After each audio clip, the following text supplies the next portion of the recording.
Good morning girls. आज से हम स्टार्ट करेंगे चैप्टर 5 जर्नल यानी नकल बही के न्यूमेरिकल क्वेश्चंस यानी आंकिक प्रश्न। ठीक है, इसमें सबसे पहला क्वेश्चन है बिजनेस स्टार्टेड विद कैश यानी नकदी से व्यापार प्रारंभ किया। फिर है अमित से हमने माल खरीदा है, तब गुड परचेज फ्रॉम अमित यानी यहाँ पर हमको नकद नहीं दिया है, मतलब हमने क्या किया है, उधार खरीदा है, हम मान लेंगे। डिपॉजिटेड इनटू द बैंक है ना, हमने बैंक में जमा किए। ठीक, 4,000 रुपीज़ एंड फर्नीचर परचेज है ना, हमने फर्नीचर परचेज किया है। ठीक, और फिर है नकदी माल बेचा। अब हम इसका सॉल्यूशन बनाते हैं। ठीक है, देखिए सबसे पहले हमारे 5 कॉलम्स बनते हैं जर्नल के। Date, particular, LF, amount debit और क्रेडिट अमाउंट। ठीक है, इस तरीके से हमारे 5 कॉलम जर्नल के प्रिपेयर होते हैं। ठीक, इसमें अभी हमको डेट नहीं दे रखी, इसलिए हम 1 2 3 4 5 इसके नंबर्स डाल देंगे। ठीक है, सबसे पहले एंट्री थी बिजनेस स्टार्टेड विद कैश यानी नकदी से हमने व्यापार प्रारंभ किया। अब नकदी से व्यापार प्रारंभ किया मतलब इसमें हमारे कितने 2 खाते प्रभावित हो रहे हैं ना, इसका इफेक्ट 2 खातों पे पड़ रहा है। कौन कौन से? एक तो हमारे पास नकद है, नकद आया और हमने किस में लगाया है, बिजनेस में लगाया है, मतलब ये हमारा क्या है, कैपिटल अकाउंट है। ठीक है, कैपिटल अकाउंट है ना, क्या होता है हमारा रिप्रेजेंटेटिव अकाउंट है, मतलब व्यक्तिगत खाता है। ठीक है, तो व्यक्तिगत खाते के लिए हम कौन सा रूल बनाते हैं, debit the receiver and credit the giver. तो देने वाला कौन है, कैपिटल अकाउंट है ना। और कैश अकाउंट क्या है, कैश आया है, डेबिट व्हाट्स कम्स इन है ना, हमारे व्यापार में क्या आई, कैपिटल आई। तो हमारी एंट्री क्या हो जाएगी, cash account debit to capital account. अब देखिए इसमें हमने नरेशन लिखी है, स्टार्टेड बिजनेस विद कैश। हमेशा याद रखिए आपको नरेशन लिखना कंपलसरी है।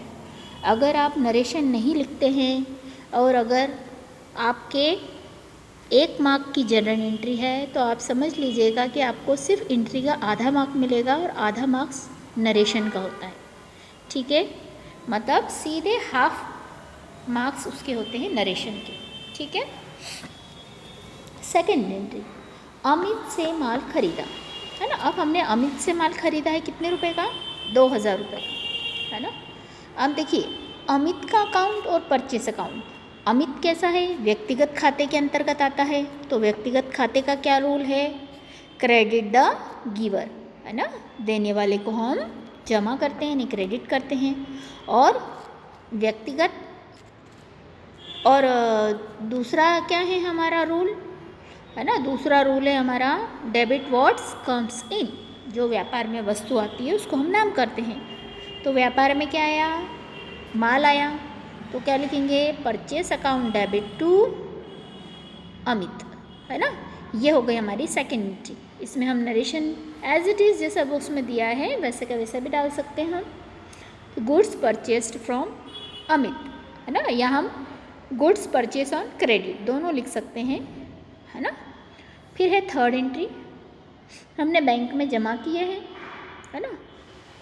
अब बैंक कैसा है, बैंक और कैश दोनों ही रियल अकाउंट है, तो रियल अकाउंट का रूल क्या है, debit what comes in and credit what goes out है ना। जमा कहाँ हुए हैं, बैंक में जमा हुए है ना, तो हम बैंक को डेबिट करेंगे, तो बैंक अकाउंट डेबिट, और क्रेडिट किसको करेंगे, कैश को, क्योंकि व्यापार से तो हमारे कैश गई है ना। तो bank account debit to cash account, ये कितने हो गए, 4,000। फिर नेक्स्ट फोर्थ एंट्री है फर्नीचर परचेस है ना, हमने फर्नीचर परचेस किया। ठीक है, तो क्या हो जाएगी, furniture account debit to cash account. क्यों, क्योंकि फर्नीचर क्या है, हमारे व्यापार में क्या आया है ना, रियल अकाउंट है, डेबिट व्हाट्स कम्स इन, व्यापार में क्या आई, फर्नीचर आया, तो फर्नीचर अकाउंट डेबिट, और क्या गया व्यापार से, कैश गया। ठीक है, तो हमने फर्नीचर अकाउंट डेबिट कर दिया और कैश अकाउंट क्रेडिट। ठीक है, अब नेक्स्ट लास्ट एंट्री थी हमारी नगदी माल बेचा है ना। अब हमने कैश सेल्स किया है, तो हम क्या कर देंगे एंट्री, निश्चित सी बात है कैश और सेल्स दोनों ही हमारे रियल अकाउंट है, तो डेबिट व्हाट कम्स इन, है ना, मतलब कैश बेचा तो हमारे पास में कैश आया, तो cash account debit to sales account. क्यों? क्योंकि जमा किसको करेंगे हम? सेल्स को, क्योंकि व्यापार से क्या गया? माल गया, पर सेल्स अकाउंट के ज़रिए गया। ठीक है, मैं भी होप सो आपको ये जनरल इन्वेंट्री समझ में आई होगी। ठीक है, तो अब हम आगे बढ़ते हैं क्वेश्चन नंबर 2 पे। ठीक, अब आपका क्वेश्चन नंबर 2 है, हमने रोकड़ से व्यापार प्रारंभ किया। ठीक है, रोकड़ से व्यापार प्रारंभ किया हमने, कितने? 8,000 रुपये से। फिर हमने नगद माल खरीदा है ना, कैश परचेसिंग की है 700 की। फिर हमने गुड्स सोल्ड किया रमेश को, ठीक है, 300 का। देन हमने बॉट गुड्स, है ना, अमन से माल खरीदा, कितने रुपए का? 1,000 रुपये का। फिर हमने फर्नीचर परचेस किया, है ना, तो फर्नीचर खरीदा 160 रुपीज़ का। ठीक है, फिर हमने गुड्स सोल्ड किया, माल बेचा, कितने रुपए का माल बेचा? 500 रुपये का माल बेचा है। ठीक है, deposited into the bank, bank में जमा किए। फिर ये दुकान किराया हमने दिया। ये तो हो गया हमारा क्वेश्चन। अब इसका हम देखते हैं सॉल्यूशन। देखिए, इसमें फर्स्ट एंट्री है हमारी। फर्स्ट हमने क्या था? स्टार्टेड बिजनेस विथ कैश, यानी रोकड़ से व्यापार प्रारंभ किया। ठीक है, इसमें हमारे पास डेट नहीं है, तो हम क्या लिख देंगे? 1 2 3 4 5 6, इस तरीके से सीरियल नंबर डाल देंगे। ठीक है, हमने डेट में सीरियल नंबर लिखा, पर्टिकुलर में हम क्या लिखेंगे? बिजनेस स्टार्ट हुआ है, व्यापार में क्या आया? कैश आया, है ना, तो कैश को हम जमा करेंगे, और है ना, डेबिट द, और उसके बाद में क्रेडिट द गिवर, देने वाला कौन था? Capital account. हाँ, तो हमने कैपिटल अकाउंट को क्रेडिट कर दिया, मतलब हमारी एंट्री क्या बनी? Cash account debit to capital account. ठीक है, नेक्स्ट एंट्री है हमारी, हमने नकद माल खरीदा, है ना, कैश परचेसिंग की है। अब आपको पता है इसमें 2 खाते प्रभावित हुए, एक क्रय खाता और एक कौन सा है? कैश अकाउंट, है ना, नकद खाता, है ना, रोकड़ खाता। दोनों ही कैसे हैं? रियल अकाउंट है ना, वास्तविक खाते हैं। तो वास्तविक खातों का क्या रूल है? Debit what comes in and credit was goes out, मतलब व्यापार में जो वस्तु आती है उसको नाम करो, और जो जाती है उसको जमा करो। तो व्यापार में क्या आया? माल आया, किसके ज़रिए आया? परचेस के ज़रिए आया, तो हम लिख देंगे purchase account debit to cash account. व्यापार से क्या गई? कैश गई। तो ये हो गई हमारी सेकेंड एंट्री। ठीक है, थर्ड नंबर की एंट्री थी गुड्स सोल्ड टू रमेश, है ना, हमने रमेश को माल बेचा है। अब यहाँ कहीं लिखा है क्या? रमेश को माल नकद बेचा, नहीं लिखा, मतलब ये नकद व्यवहार नहीं है। ठीक है, ये कैसा है? उधार व्यवहार है ना। तो अब निश्चित सी बात है, उधार है, तो इसमें कौन से 2 खाते आएंगे? एक रमेश का, और हमने जो माल बेचा है ना, उसके लिए हम सेल्स अकाउंट बनाएंगे, मतलब 2 अकाउंट प्रभावित हुए। अब रमेश क्या है? व्यक्तिगत खाता है, तो उसमें हमारा रूल क्या है? पहला वाला, डेबिट द रिसीवर, पाने वाले को नाम करो। पाने वाला कौन है माल को? रमेश, तो रमेश को हम डेबिट कर देंगे। अब देखो यहाँ पे हम रमेश को डेबिट कर रहे हैं, यहाँ पे अकाउंट शब्द का यूज़ नहीं किया जाता है। व्यक्तिगत खाते के अंदर हम किसी का नाम हो तो हम उसमें अकाउंट शब्द नहीं लगाते हैं। ठीक है, ये तो हो गई रूल की बात। ठीक, अब हम बात करते हैं नेक्स्ट, है ना, ये तो हो गया हमारा रमेश डेबिट हो गया। अब हमारा व्यापार से जो वस्तु जाती है, यानी क्रेडिट व्हाट्स गोज आउट, है ना, व्यापार से क्या गया? माल गया, तो क्या कर देंगे? टू सेल्स अकाउंट, यानी सेल्स अकाउंट को हम कर देंगे क्रेडिट। ठीक है, अब हम आगे की एंट्री पे बढ़ते हैं। हम 4th नंबर, अमन से माल खरीदा, है ना, बॉट गुड्स फ्रॉम अमन। अब देखिए हमने अमन से खरीदा, यहाँ पे भी कहीं हमको नकद नहीं लिखा है कि अमन से नकद माल खरीदा, मतलब ये क्या है? उधार ट्रांजैक्शन है। ठीक है, तो अब हम क्या करते हैं? अमन, ठीक है, अब हमारे इसमें यहाँ पे दो कौन से खाते प्रभावित होंगे, एक परचेस अकाउंट क्योंकि ख़रीदा है हमने, ठीक, और दूसरा अमन का खाता, ठीक। तो हम परचेस अकाउंट क्या है, हमारा वास्तविक खाता है, जबकि अमन हमारा व्यक्तिगत खाता है, मतलब पर्सनल अकाउंट है, ठीक है। तो हमारे रियल अकाउंट का क्या रूल है, डेबिट व्हाट्स कम्स इन, व्यापार में जो वस्तु आती है उसको नाम करो। तो हम परचेस अकाउंट को क्या कर देंगे, डेबिट कर देंगे, परचेस अकाउंट डेबिट। और व्यक्तिगत खाते का क्या रूल है,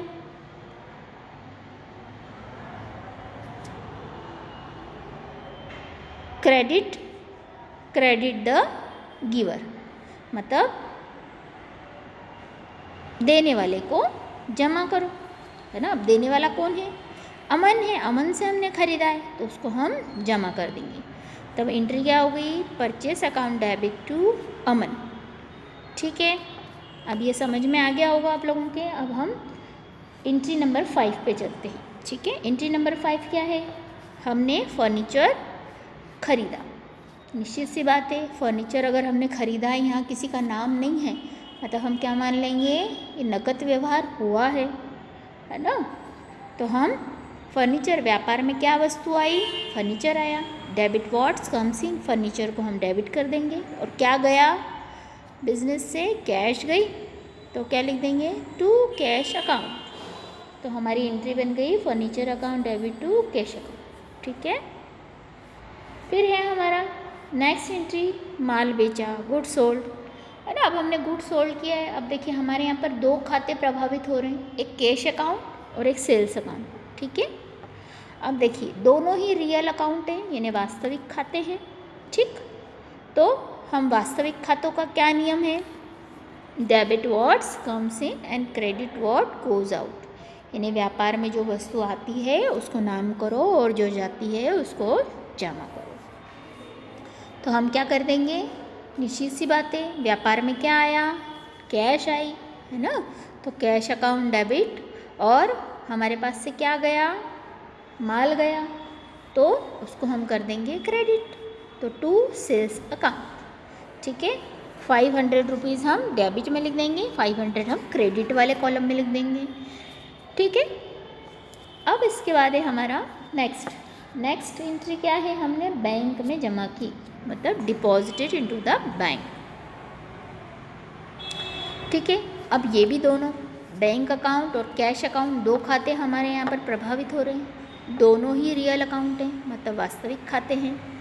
तो इसका रूल क्या है, debit what's comes in and credit what goes out, यानी व्यापार में जो वस्तु आती है उसको नाम करना है और जो जाती है उसको जमा करना है, ठीक है। तो व्यापार में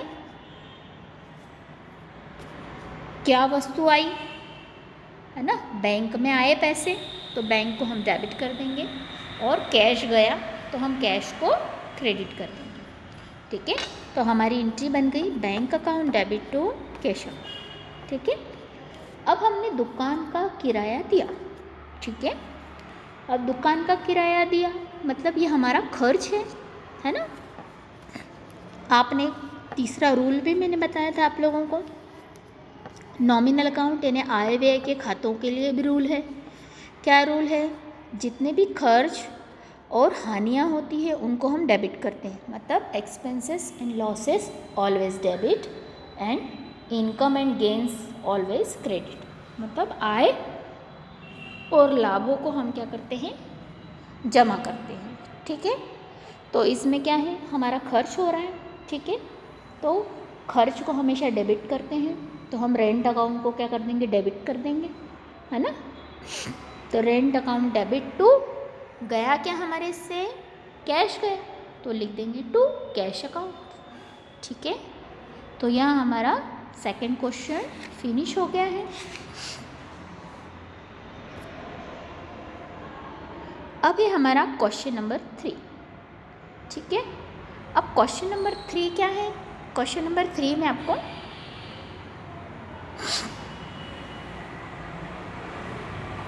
मैसेस विनय एंड ब्रदर्स, ठीक है।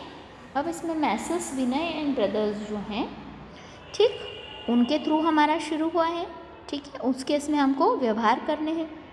अब इसमें थोड़ा सा क्वेश्चन चेंज है। अब देखिए, इसमें हमने बिजनेस स्टार्ट किया है कैश, गुड्स और फर्नीचर तीनों से स्टार्ट किया है। हमने रोकड़ माल भी क्रय किया है ना, 2000 रुपये का। फिर हमने इसमें हमको डेट दे रखी है, 5 अगस्त को हमने नगद विक्रय किया। फिर 10 अगस्त को हमने सुनील से माल खरीदा, ठीक है। 14 अगस्त को हमने कपिल को बेचा है। फिर हमने स्टेशनरी कैश परचेस की है ना, लेखन सामग्री 300 रुपये की। फिर कपिल ने हमको माल वापस किया, है ना, गुड्स रिटर्न बाय कपिल। और हमने महेश को वेतन चुकाया, ठीक है, मतलब हमने उसको सैलरी पे की है, ठीक है। तो अब हम इसके सॉल्यूशन की तरफ बढ़ते हैं, ठीक है।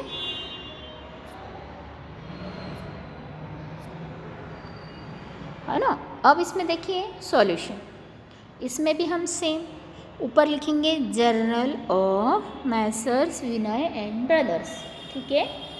इसके बाद में हम इसके 5 कॉलम बनाएंगे जर्नल के, date, particular, LF, amount debit और क्रेडिट अमाउंट, ठीक है। हमेशा ध्यान रखो, अगर पेज थोड़ा सा ही बचा है तो आधा अधूरा सम इस तरफ और आधा अधूरा दूसरी तरफ नहीं करना है।